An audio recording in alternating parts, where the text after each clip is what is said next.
Hello friends, आप सभी का दोबारा से स्वागत है हमारे चैनल पर। और आज हम एक पोएम पढ़ेंगे जिसका नाम है लंदन, जो कि विलियम ब्लेक के द्वारा लिखी गई है।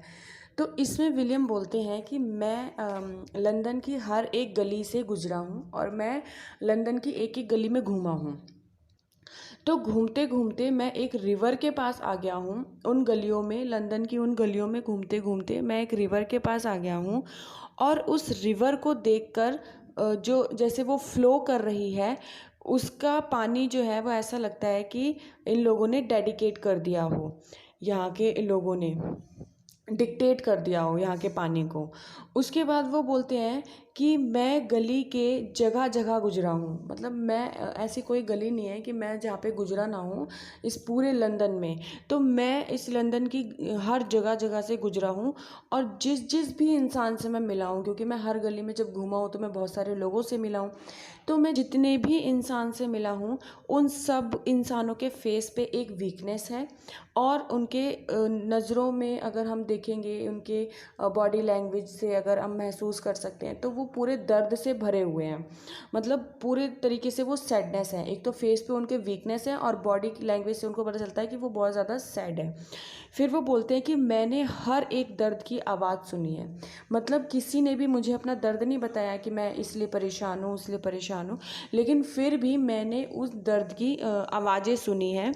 और वो जो छोटे छोटे बच्चे हैं, मैंने उन तक के रोने की आवाज़ सुनी हुई है कि जिन बच्चों ने अभी तुरंत बर्थ लिया ही है, अभी वो इस दुनिया में आई हैं, तो उनके भी रोने की मैंने आवाज़ें सुनी हैं। और भी जो लोग हैं जो बहुत दुखी हैं, या वो मदर जिन्होंने अभी बेबी को बर्थ दिया है, उनकी कंडीशंस देखते हुए वो भी रो रही हैं, तो उनका रोने की आवाज़ तक मैं महसूस कर सकता हूँ। फिर वो बोलते हैं कि ये जो लंदन है, लंदन की सिटी का जो लॉ है और जो कानून ये जो है, वो वहाँ के लोगों के ऊपर या वहाँ की पॉपुलेशन के ऊपर वो इस तरीके से थोप दिया गया है कि मतलब उनको बहुत ज़्यादा दबाया जा रहा है। और वो इस लॉ से बहुत ज़्यादा दुखी हैं कि मतलब उनका दर्द मैं सुन सकता हूँ, बिना बताए मैं उनका दर्द सुन सकता हूँ। जिस तरह से छोटे छोटे बच्चे जो है वो वहाँ पे चिमनियाँ साफ़ करते हैं, जिस एज में उनको पढ़ाई लिखाई करनी चाहिए, खेलना कूदना चाहिए, उस एज में वो वहाँ की चिमनियाँ साफ़ करते हैं वहाँ के बच्चे।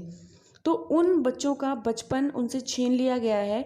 तो भले ही वो बच्चे उस दर्द को बयां ना करते हों या बोलते ना हों, लेकिन उनका भी दर्द मैं महसूस कर सकता हूँ कि वो कभी कभी अकेले बैठकर ये सोचते होंगे कि हमारी मतलब जो हमारे जैसे जो और बच्चे हैं वो ये करते हैं, खेलते हैं या यहाँ जाते हैं वहाँ जाते हैं, बट वो बच्चे जो है वो चिमनियाँ साफ़ कर रहे हैं। तो उनका दर्द भी मैं सुन सकता हूँ। और इन बच्चों का जो छुपा हुआ दर्द है, या जो और इंसान हैं वो जो दुखी हैं, जो उन्होंने अपना दर्द छुपा रखा है, और इन बच्चों के रोने की आवाज़ें जो हैं, ये एक बहुत ज़्यादा शर्मनाक बात है लंदन के चर्च के अथॉरिटीज़ के लिए। बहुत ज़्यादा शर्म की बात है। फिर वो बोलते हैं कि जो ब्रिटिश सोल्जर्स हैं, जो ब्रिटिश सोल्जर्स हैं, उन्होंने वो लड़ाई लड़ रहे हैं और फालतू में हमारे लिए मर रहे हैं कि हमें बचाने के लिए, या मतलब वो फालतू में हमारे लिए लड़ रहे हैं। क्योंकि मैं इमेजिन कर सकता हूँ कि जो वो मर रहे हैं वहाँ पर, जो उनका खून बह रहा है, वो इन बड़े बड़े महल जो बने हुए हैं, जो अमीर लोग हैं, उनकी दीवारों से बह रहा है। उनकी दीवारों से वो खून नीचे की तरफ आ रहा है। तो मैं ये इमेजिन कर सकता हूँ, मैं उनका भी दर्द समझ सकता हूँ।